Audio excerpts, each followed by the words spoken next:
Shining Girls is getting all kinds of buzz. I think it's going to be a big breakout book for the summer. And Arthur C. Clarke award-winning South African writer. And Didi and I are going to be pitching some questions your way. So Didi, do you want to start off with the No, I want you to. Bring it on. Bring it on, okay. Well, can you give us kind of the book, Shining Girls? What a wonderful concept. This time-traveling serial killer between 1931 and 93, right? Yep. Can you talk a little bit about just the basic idea behind the book and how you came up with it? It's kind of go from there. It's quite an embarrassing story, actually, because I was doing what a lot of writers do. I was not writing. I was messing around on the internet. And I was on Twitter. I was in a random conversation with someone on Twitter, and I was like, oh, I should write a book about a time-traveling serial killer. And I was like, wait. I really should. Did you say the idea for this book came from Twitter? I came up with it on Twitter, yeah. Wow. But you know what, I think there's a magic to writing, and when you let your subconscious off the leash. When you're not sitting there staring at your screen thinking, I've got to come up with a really good idea. Right. When you are and kind of bantering and you're playing, and that's kind of where it came from. So I immediately deleted the tweet because you don't want to put that stuff out there. Right. Right. And then I started thinking about the idea, and as soon as I had the idea, I had this very strong mental image of a creepy man with a limp crossing the grass to where a little girl is playing with kind of a makeshift circus that she's created out of an old bicycle wheel, and she's got a tightrope strung between two Coke cans, and he takes a My Little Pony from 1982 out of his pocket and he gives it to her, and it's an absolutely impossible present because this is 1974, and he tells her that he will come back for it, and he does. And his name is Harper Curtis. He's from the Great Depression from 1931, and he stumbles upon a house that opens onto other times, and upstairs in this house is a very creepy wall with girls' names kind of carved into the wall and written over and over and over, and it's in his handwriting. And these are the names of the women that he has to find and kill across the ages, and this little girl grows up to be Kirby, and she's one of them. And he stalks them across the ages, and he's unstoppable and untraceable until she survives. And I promise that's not a spoiler, this is on the back of the book. And she turns the hunt around. She's going to find the person who did this to her and stop him at all costs. Right. So I always know my beginnings and I always know my endings. It's kind of figuring out the stuff in between. Beginning, the muddle, and the end. The muddle in the middle, yeah, absolutely. Right. I read somewhere, I read an interview with you, and you mentioned that your reasons for going to 1993 because it was pre-internet, pre-cell phone. Can you talk a little bit about that? Definitely. One of my editors actually wanted me to set it today, and I was like, that's great, but she could post one post onto Reddit or 4chan, and especially because the killer leaves behind these anachronistic clues. He leaves behind a 1993 Jackie Robinson baseball card on a woman that he kills in 1943. And if you put that stuff up on the internet would be all over that. They would be so excited. The case would be solved in 2 days. Between that and Google Street View, it would all be over. So I was like, I am just not getting anywhere near that. And it was nice to be vindicated. Well, not by the events of the Boston bombing, but by the way Reddit jumped on the Boston bombing, and everyone was trying to solve it immediately, and it caught on to the popular imagination. Right. So yeah, that's why I specifically tried to avoid it. And also, it's retro and it's cool. There's a lot of from Mad Men to the Americans, retro is so in right now. 93 is retro, man. I know, I'm feeling old too. Did you graduate from college in 93? Jesus. Yeah, I finished high school in 93, so. Yeah, She was born in 93. Born in 93. Oh my God, get out!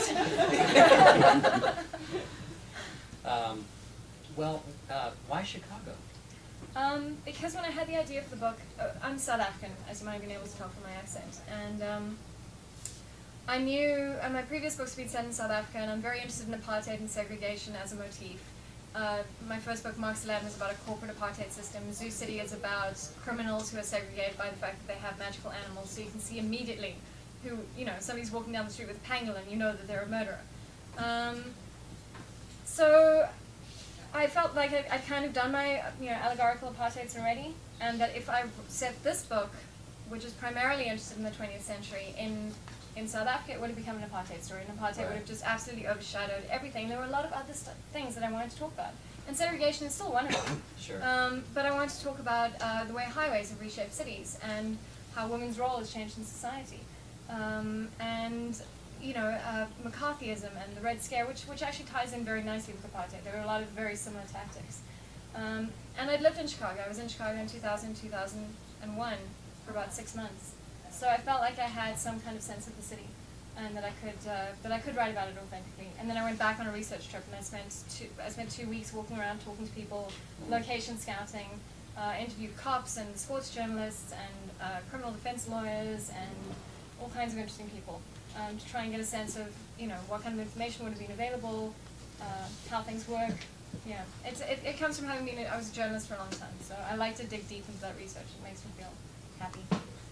Well, Chicago's one of those really rich American cities because so many different ethnic groups settled there. The Irish, huge Absolutely. Polish community, and of course it has all that wonderful criminal history, the Indeed. gangster lore and organized crime and blues and music. I mean, there's so much comes together there. Definitely. I mean, both of the skyscraper modernism and also segregation. I mean, apparently the apartheid government in the 1950s went to Chicago to learn how to do segregation better, which is that you drive a highway straight through the slums. That's kind of like the other side of the tracks, Yeah, sort totally. of thing. Yeah, you just force a divide between people, which is really... Well, the whole devil in the white city Absolutely. thing. Well, I specifically avoided reading that beforehand because, obviously there's a serial killer with a murder house in that book as well. Right, that's true. Yeah, Yeah. didn't make that connection. But And so I specifically avoided. I didn't want H.H. Holmes to have any influence on my serial killer. And I've since read it afterwards. But I always try to avoid stuff which is too similar to what I'm writing at the time. I also avoided the time travel, the Stephen King time travel book. What was it? 12. The Kennedys, 11/22/63. Thank you. Right, Yeah. right. Didi, jump in here. Okay, one thing, in terms of keeping things straight, I saw some pictures on the internet, and you had some interesting ways of keeping all these ends tied up. How did you do this? With literal string. Okay.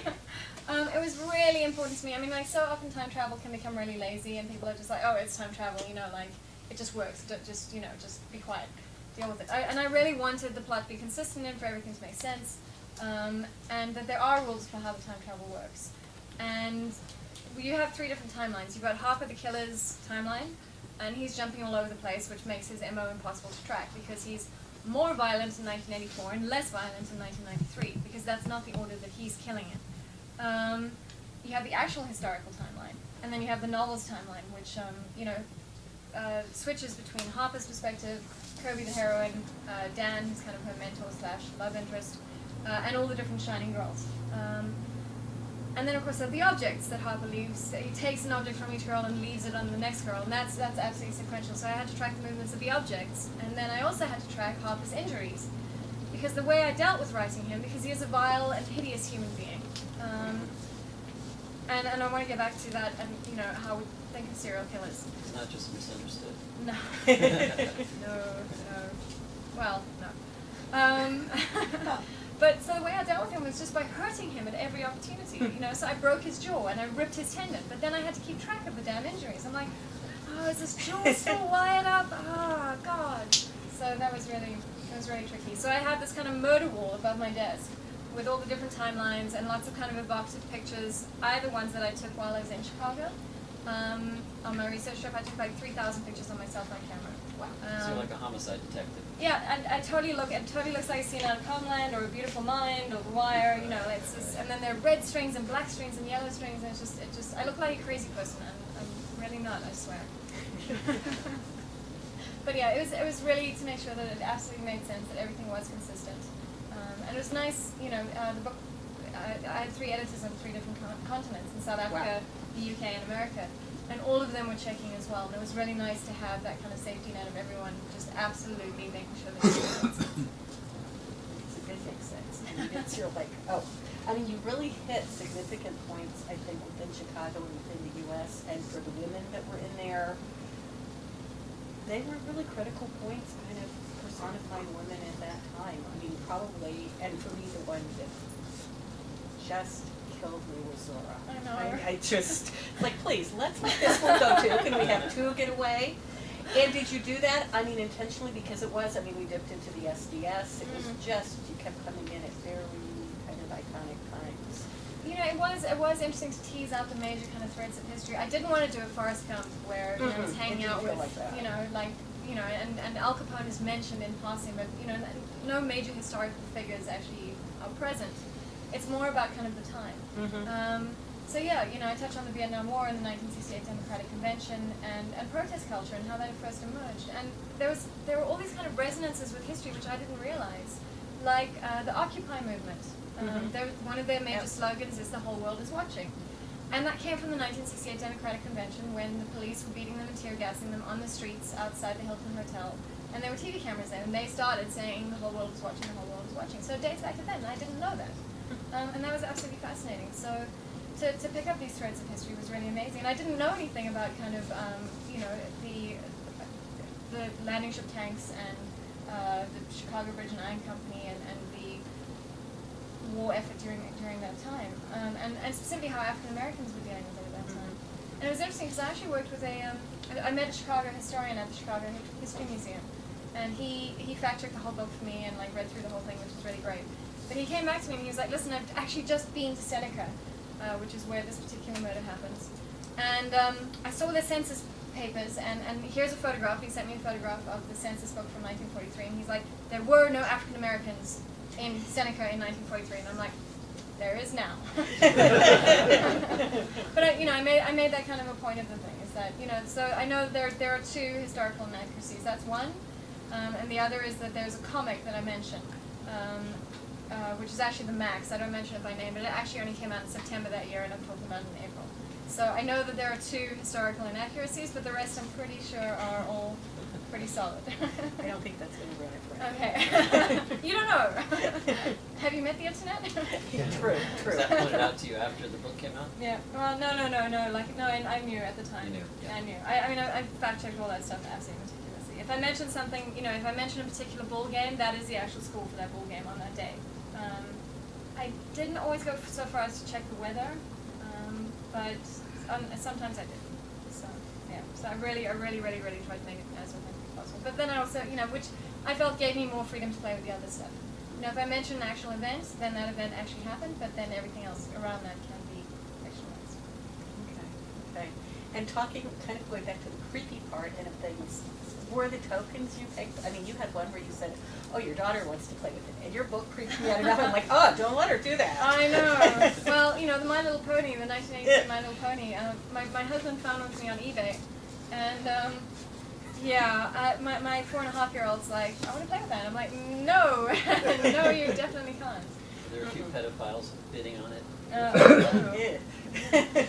Yeah. Patrick takes it. Sorry. I know, totally. Yeah. Sorry. Now, one of the other things I had read, somebody said, to describe the book, 3 words, time travel, serial killer. And I thought, really, if I were going to describe the book in 2 words, it would be kick-ass survivor. Yeah. Kirby was just amazing, and what I loved is, I mean, what I think I found, I mean, you can't say something's creepier than the serial killing, but the stalking across just, Yeah. and just the consistency of her as a child. I think he should have had a little warning when he met her the first time that it wasn't going to go well. He does.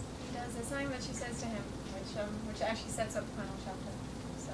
And see, she was so consistent from childhood to adulthood, and just an amazing character. She was so much fun to write, and her relationship with Dan as well. It kind of lifts the book up, because otherwise you just have, you know, it was quite depressing to write as well, because I really try to get into the women's lives. You know, I mean, so often in the real world and in crime fiction, it's just about a pretty corpse. You know, and we never get to know more about them than that.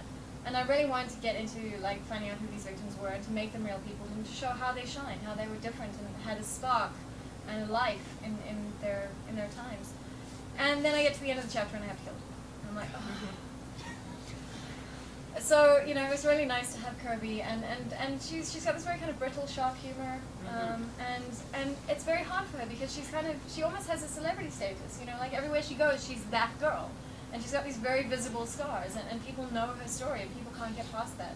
So it's very hard for her to live with that. But you also get the sense that if she was actually able to let this go, that she might actually be able to live a normal life and a happy life. But she can't, and then thank goodness, because she actually manages to turn her around. But yeah, she was really great to write. It was nice. Well, all of it, I mean, her relationship with her mother. I mean, Yeah. her mother was just priceless. I had another question.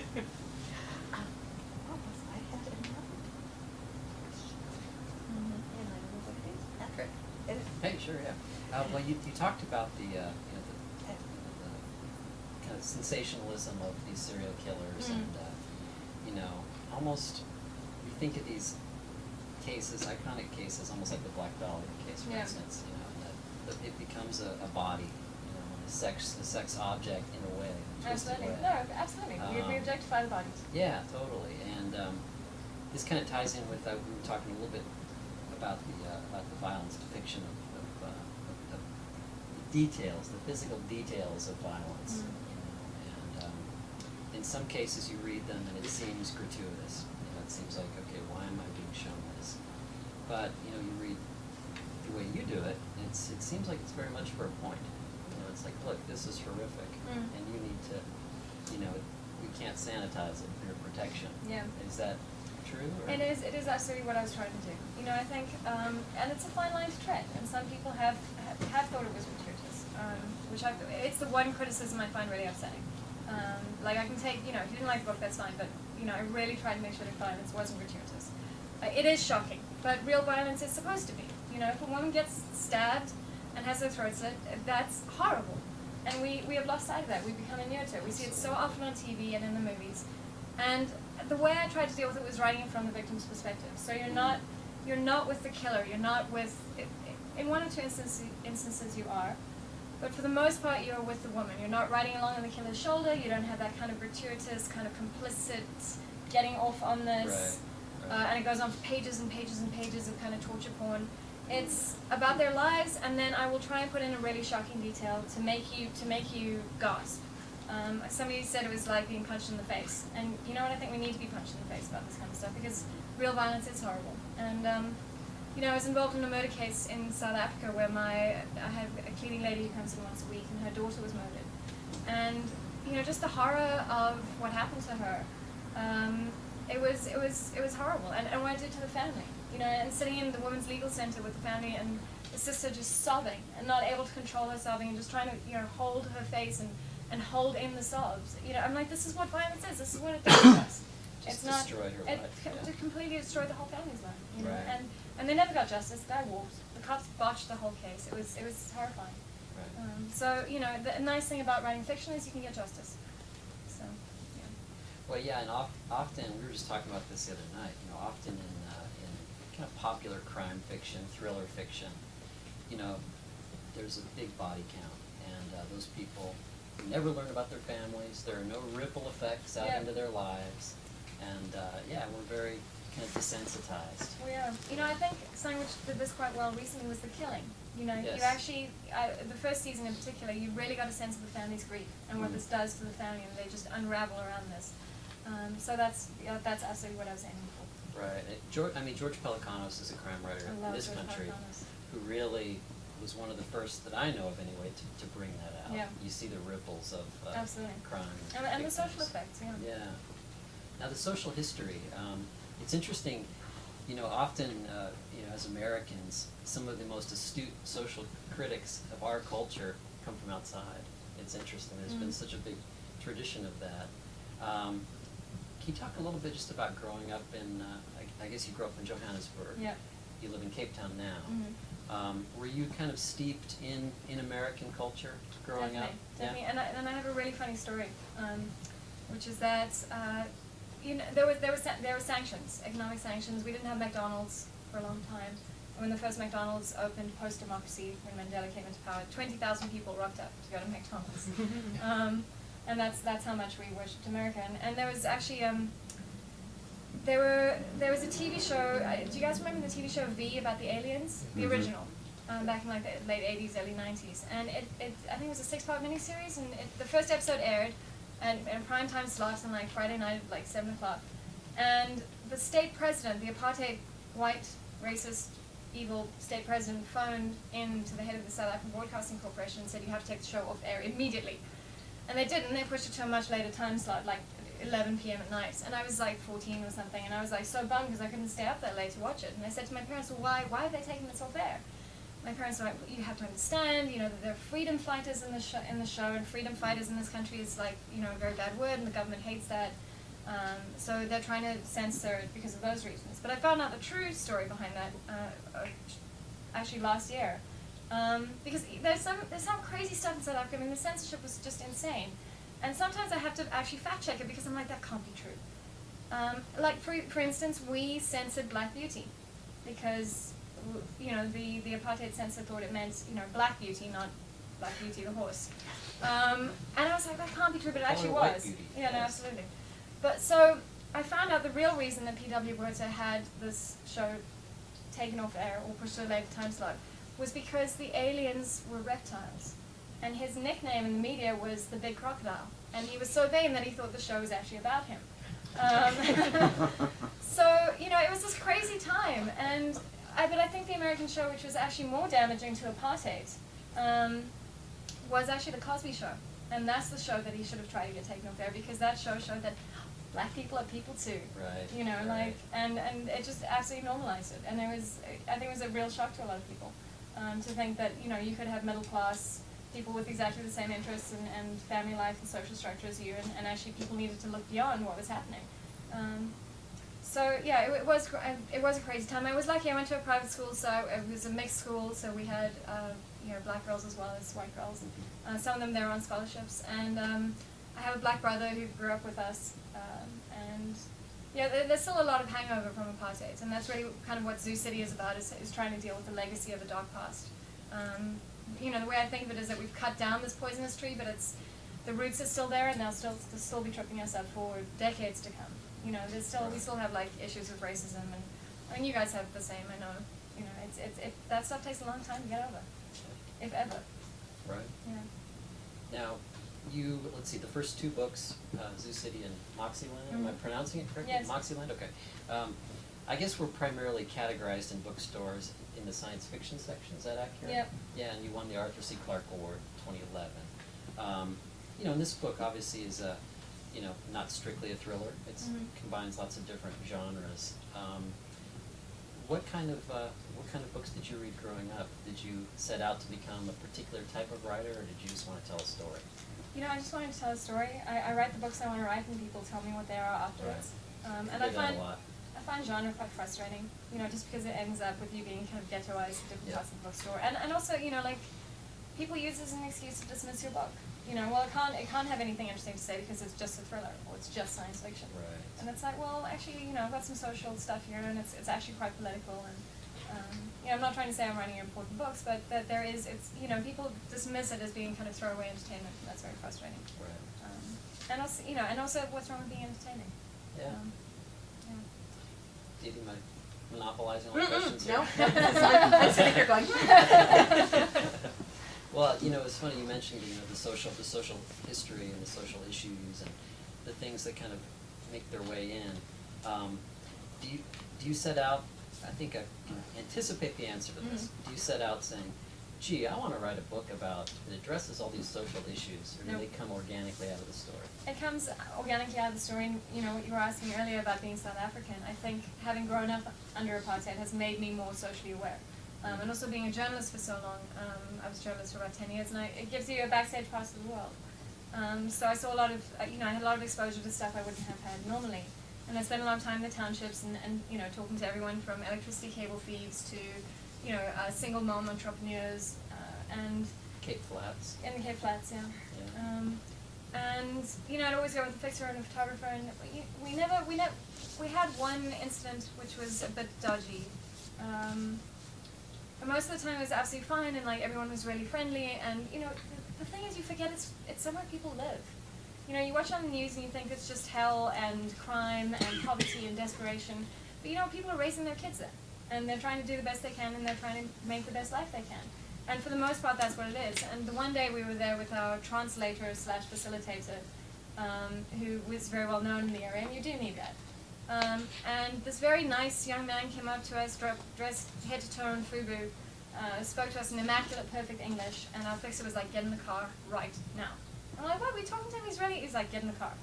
And he was a really, really dodgy gangster apparently. So, yeah. So you can't judge by appearances, and you know, I mean, and that's also something that Zoo City tries to do. It's set in Hillbrow, which is in inner city Johannesburg, and it's very much about, you know, people see it as this hellhole from the outside, and crime and violence and horror, and actually it's where people live and survive and try and make do and dream of a better life. Right. Now, what kind of were you an investigative reporter, or No. what kind of stuff did you do? I did a whole range of stuff. I mainly wrote for magazines. I did do some investigative features for Cosmopolitan. But you know, like Cosmo South Africa actually had some really cool stuff. I did a story on rehab safaris, which is the catchy phrase for when you come to South Africa to go through rehab because it's much cheaper. You know, it's like $25,000 here, it's 20,000 rand in South Africa, so it's, you know, like a tenth of the price. We have safari. We have safaris. And then if you want, you can go see the animals afterwards. After you're So off you the can meth. detox and Detox, while see you're the checking animals, out some kind of, giraffes yeah. and whatnot. You also have kind of surgery safaris too. You know. That sounds very American, except the safari part. Yeah. But I did a lot of investigative stuff for Colors magazine, which is Benetton's magazine, and they give you an open brief and say, look, you know, we're doing a story on food, so go out into the townships and find stories on food. And we go and interview people who make mkomboti, which is sorghum beer, and learn how to make it, and it took like 4 days. Or smileys, which is it's my favorite South African delicacy. I could not eat it, but it's boiled sheep's head, and the best part is the cheeks, but you can also pluck out the eyes. And we had Nice. to, I was just like. And do you know there's a South African runner called Zola Bud, and she was very well known because she tripped her opponent. So chicken feet are called Zola Buds. My friend from Durban, they make Bourbons. Is Yeah. that right? Yep. Yeah, very good. And interesting curry dishes and all sorts of great stuff. Yeah. My husband actually, it's my birthday today, and he curried biltong, which is like beef jerky, only way better, from a South African shop in New York, especially. So. Today's her birthday. Happy birthday! Yeah. And your first signing on this American exciting. tour. Didi, you're it. You're up. I've got nothing. This is things I wouldn't have thought All right. to Well, ask. let's talk about serial killers. I mean, you know, like the typical idea. I mean, and it's become so popular right now. You know, I mean, the new series Hannibal. But you know, the idea of Hannibal Lecter or Dexter and the rest. You know, that you have this kind of apex predator serial killer, and they're very sophisticated and diabolical and scheming and conniving, and they're like way smarter than everyone on Earth. And actually, you know, like a lot of the research I did with serial killers, most of them are just vile and awful, and they have major sexual dysfunction, and there's not a lot of insight going on in there. And I know some of the reviews have complained about, oh, well, we don't really get to know Hoffer, and I'm like, well, if you look at real serial killers, they don't have much insight into why they do what they do. They're actually empty-headed, awful human beings. And I really wanted to get at that as well, to take away from the sexy mystery of serial killers, and to make it much more of a kind of victim story. And see, I had read that, and I didn't have that impression of him at all because, I mean, so much of it was just his default setting. Yeah. He was horrible. No, absolutely, definitely. And you know, I think there probably could be reasons for that. You know, if you wanted to get into kind of cycles of poverty and you know, lack of nutrition and abuse and probably epigenetics. You know, I mean, there probably are like, you know, reasons, but some people are also just bad. He was pretty bad. Yeah. There's the whole. I was mentioning this great British writer, Derek Raymond, and he talks about the serial killers, you know, as being dreadful bores. Yeah. Well, they are. They really are. And the banality of evil. I don't know whose quote that was, but. I think it was Hannah Arendt's Was about it? the Yeah. Nazis. Yeah. Right. That definitely applies. No, I mean, I'm fascinated in theories of evil, and like Philip Zimbardo's The Lucifer Effect, if anyone's interested in like human beings' capacity for evil. His whole, he was the guy who ran the Stanford Prison Experiment, and you can look it up. I won't get into it, it's quite long. But he looks at how all of us are actually capable of evil depending on the context, you know, and depending on the factors around it. And he looks at Abu Ghraib, and he looks at Rwanda, and he looks at Nazi Germany. And how those things came about, and how very ordinary people did very bad things because there was someone in uniform saying, "You got to do it." Right. You know, and the Stanley Milgram shock experiments, which you guys must have heard of. they've done those in different countries throughout the world. So basically what it is they told a bunch of people that you were going to participate in an experiment, and you were going to be, it's apparently random, and you're going to be the person who gets shocked, and you're going to be the person who applies the shocks. But actually you're a, what's the word? A plant. You're a plant. You're an active. And you're in another room, and I'm telling you in a white lab coat to keep turning up the dial. And 80% of people would do it all the way until you were screaming, and the screaming stopped. Because I would say, please continue, in my white lab coat, and people would continue. And the rate, they've redone this experiment in different countries, and the rates of compliance vary in different countries. And in South Africa, they did the experiment under apartheid, and it was very, very high.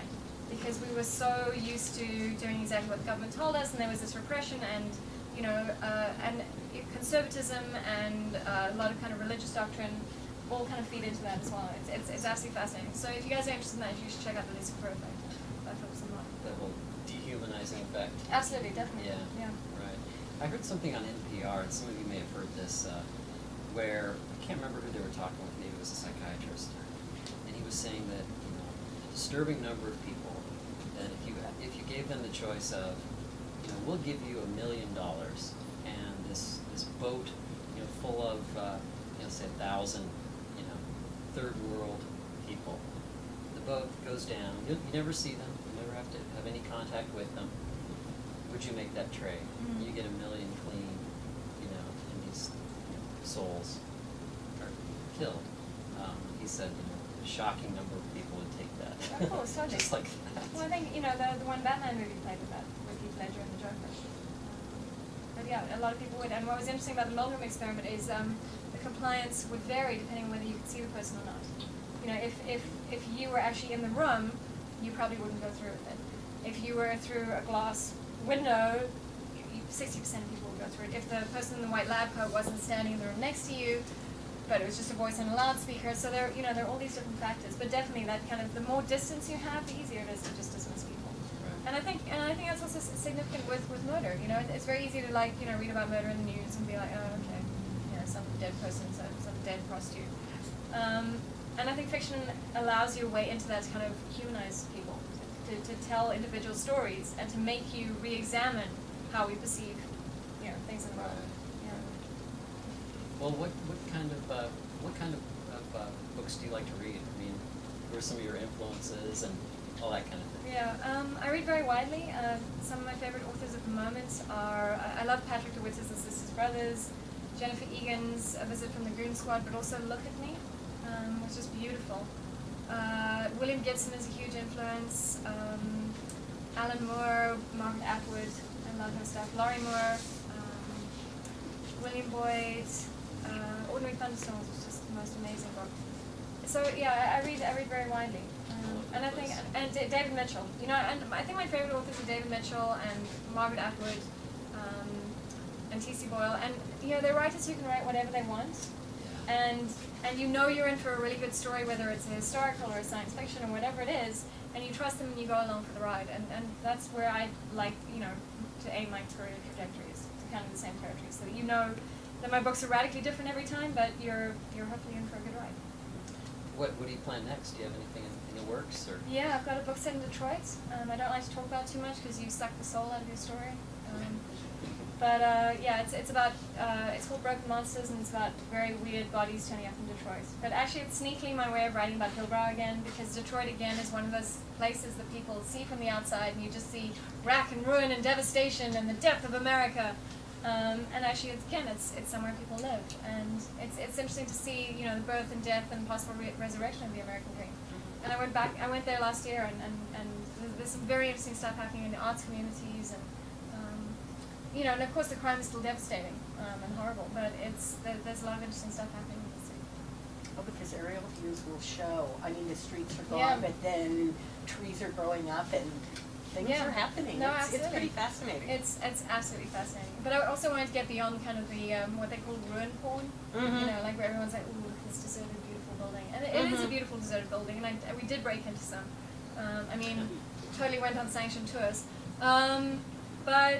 But there's a lot more to the city than that. But it's absolutely fascinating. I'd read, roadkill is a kind of good product. Yeah, no, absolutely. You know, that's just his thing. This is fascinating. Definitely, absolutely.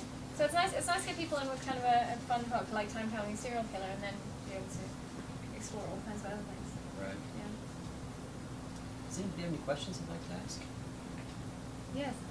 I'm really glad that you mentioned the Lucifer effect. I studied it in a sociology class, and it was really fascinating. It can actually be a really good tool for anybody who wants to write anything involving evil. But I was introduced to your work via the Humble Bundle. Right.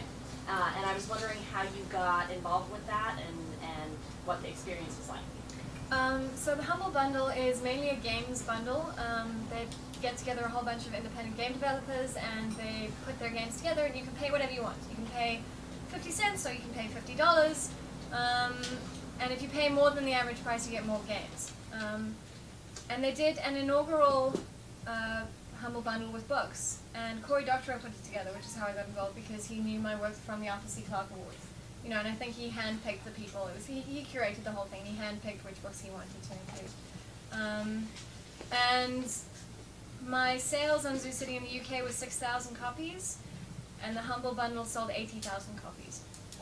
It made $1 million for, and this was across 10 different authors, and we had to split it with the you split between Humble, the author's publisher, and a charity. And you as the person buying can decide, I want to give all the money to charity, or I want to give all the money to the authors, or I want to do 30-30 splits, or whatever it is. So it gives you as a consumer a lot of control, which is very exciting. But yeah, and it introduced me to a whole bunch of people I never would have reached otherwise, which was just amazing. It was phenomenal. So yeah, I think that kind of thing is a great way, especially if you can partner lesser known authors like me with giant names like John Scalzi and Cory Doctorow and Neil Gaiman. I think it was a phenomenal experience, and I absolutely didn't expect it. It came out of nowhere. It was just wow.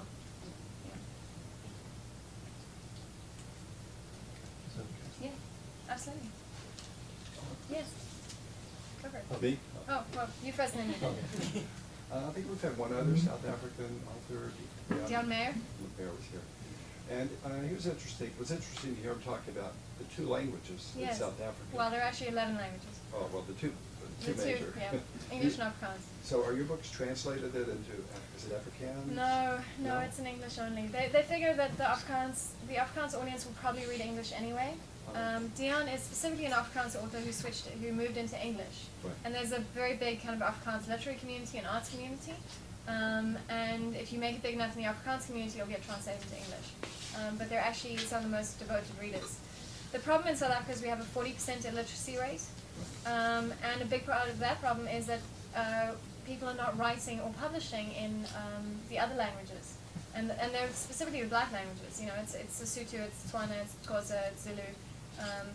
And there's just no market, and there are no bookstores. And books are hideously expensive in South Africa. A book will cost you the same as a steak dinner, and it's just not something that poor people are going to go and spend money on. So yeah, I'm hoping cell-phone literacy will take off. That's a whole other big conversation. Yeah. Well, English only for now.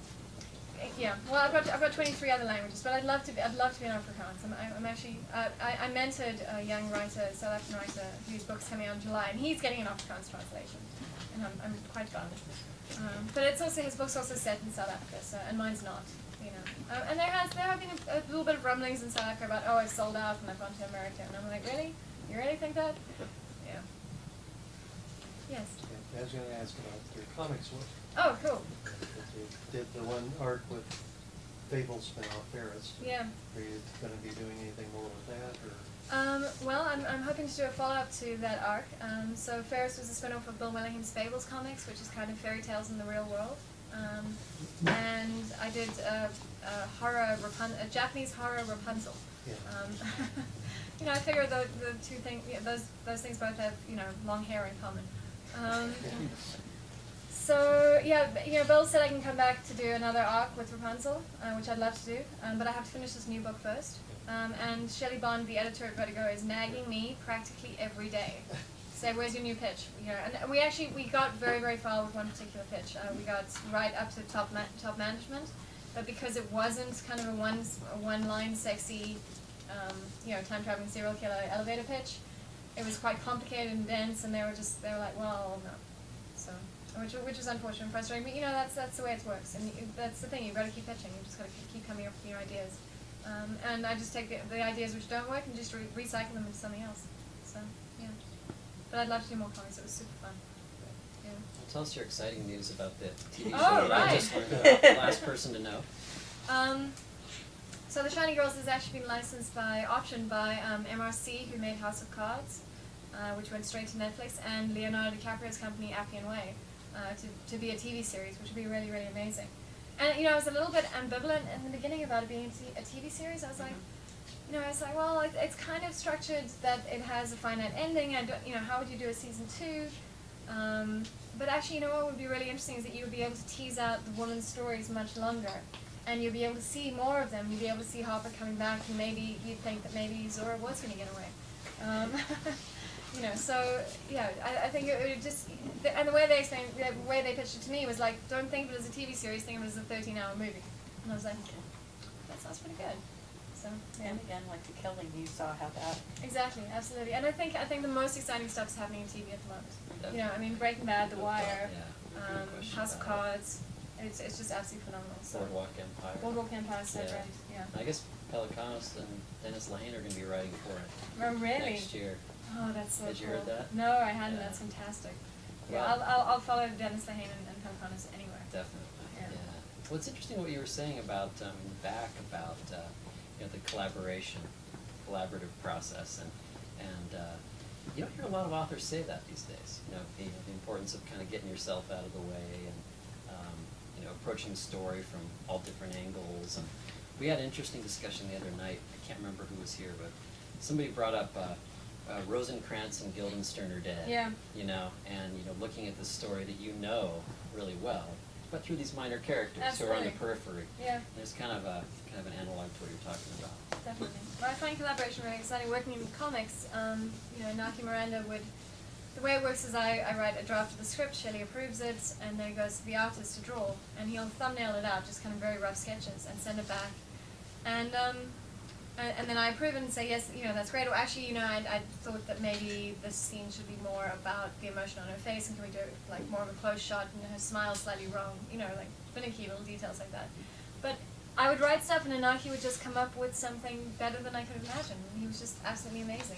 There's one scene in the comic where you know, literally my description is she retreats into the forest and makes a nest out of her hair in the woods. And the image that he drew was just amazing. It was just absolutely stunning. It was kind of this weaver bird's nest with kind of hanging and like very atmospheric in the woods. And I couldn't have imagined that. That's not what I had in mind.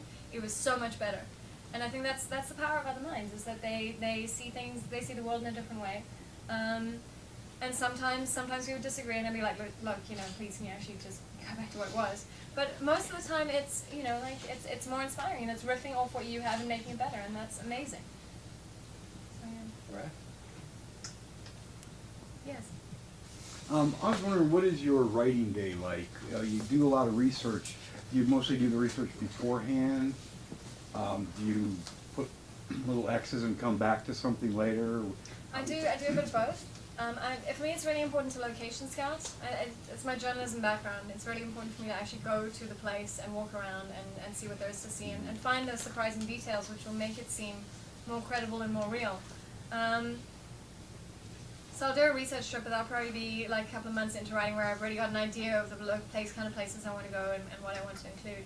And I'll interview a lot of people and bring that in. But with the Shining Girls, because there were so many specific eras and decades, I would kind of stop. And Zora the Welder, I would stop and watch all the YouTube videos on landing ship tanks. I stopped and read a book on Rosie the Riveters and looked at, you know, how much they earned, and, you know, and all the little details. If there's really finicky little stuff like, you know, how much you would earn as a welder, I'll just mark it with X's and come back to it. But I also worked with two young researchers, one in America and one in South Africa, who would find that finicky stuff for me. But they would also find really amazing stuff, which I hadn't anticipated. The one example was, I said to my American researcher, Adam Maxwell, I said, I need information on 1931 hospitals. How much do they charge? What do they look like? What do the doctors wear? How would they have treated a ripped tendon? You know, it was the Great Depression. Was there any kind of funding? How packed out were the wards? All that kind of information. And he sent me all that information with photographs and links to eBay and like weird old creepy medical equipment. I was like, that's great, thanks. But then he also sent me this article he found, which and because he knows me and he knows my books, I advertised for the job on Twitter. So the people who responded were people who knew me, or knew of my work and knew the kinds of things that I was interested in. And he said, I thought you might find this interesting. And it was a story from 1936 in the Milwaukee Sentinel about a young burlesque dancer who was dancing painted in radium paint. And she was in hospital with radiation burns. And she spoke in this crazy French accent. And the journalist reproduced it like that. It's actually on the Shiny Girls website at the moment. You can have a look at it. And she's like, oh, the boys, tell them I am not afraid, please. You know, it is just the radiation which is poisonous, not me. And it was so great. And you can't make that stuff up. You actually can't. So I emailed the Milwaukee Sentinel and I was like, listen, do you mind if I quote from your story? And I highlighted the pieces of dialogue that I wanted to quote, and they were like, yeah, that's absolutely fine. And then I changed her name and moved her to 1931. But it's that kind of stuff which came up, which you can't plan for. So it's kind of a mix of both. It's writing and then researching, depending on what the story needs at that particular time. The serial killer stuff, I'd listen to podcasts, true crime podcasts at the gym. And guys, you don't need a personal trainer, you just need to listen to like serial killer podcasts. It'll definitely make you run faster. So there was kind of stuff interlaced throughout as well. And then I also read a lot of other books, to try and get inspiration, to try and see what other writers are doing. The way Jennifer Egan puts the sentence together, I'm like, I have to learn how to do that. And to try and take that kind of inspiration. I normally spend my mornings messing around on the internet, doing admin and answering emails and spending some time on Twitter, and kind of warming up my brain. And then I use a really great application called Freedom, which locks you out of the internet, and you can only get back on with a hard reboot, which will damage your computer. So you have to really, really, really want to get back on. What's this app called? Freedom. It's the best thing ever. And you set it for a set duration. I normally do 90 minutes, and then I allow myself back on for 15 minutes, and then I can quickly check my email and my Twitter, and then I lock myself out for another 90 minutes. Isn't it funny how it's come to that? I know. Well, it's like you have to install, willpower. It doesn't come naturally anymore. But yeah. So. I've heard authors say, when dealing with recent history can be difficult because when you're writing about 1993, it's actually it's quite not far that away. long ago. But 20 years, Yeah. but I suppose it would be easy just to assume that it's not really that much different, and sneak in little subtle things that really weren't around then. Yeah, well, I was very, very careful. And I also looked at, one of my friends was like reading through it and Googling as she was reading it, and she was actually one who like pulled me out on the max. I mean, I knew it already, and I was like, yeah, I know, I'm faking it, dude, like just get over it. But she was literally Googling everything to make sure that it could exist. And there was one but which I was actually really worried about, which is there's an activist character in 1972, and she has a tape cassette of Janis Joplin. And I was like, did tape cassettes exist in that time? And I spoke to Jim DeRogatis, who was a music critic at the Chicago Sun-Times, who gave me a lot of insight into the Chicago Sun-Times. And I was like, what do you think? Do you think like it would have been credible that there? Yeah, and he's like, no, it probably would have been. And then one of my researchers found ads. She found ads for cassette players. And I was like, okay, if there are ads, that means it was enough, that she still might have been a bit cutting edge, but it was actually mainstream enough that it was being advertised and that people were buying it. So I was like, okay, my proto-pirate can get away with, copying the Right, LP because that was after kind of cassette a freaky time when a lot of reel-to-reel tapes Yeah. were still going. Exactly. And I would say you're talking about you want to construct sentences. One of the frustrations in reading this was it was so exciting, it was so thrilling. I wanted to gallop along, but your writing was so good that I had to slow it down because I knew I'd miss things and I wanted to enjoy it. And it was also very funny in parts. I mean, you said Kirby, deflects with humor, Yeah. and I mean, WD-40 for bondage. I mean, things like that were just priceless. And reading it for plot, which was so tempting, you're going to miss it. So I think Well, thank you. pretty amazing. All right, I totally stole it from Jessie. See, she's probably saying, I wish I could write like Lauren. Yeah, no, Beukes." I'm sure she is, Yes. definitely. Well, she will be soon, right?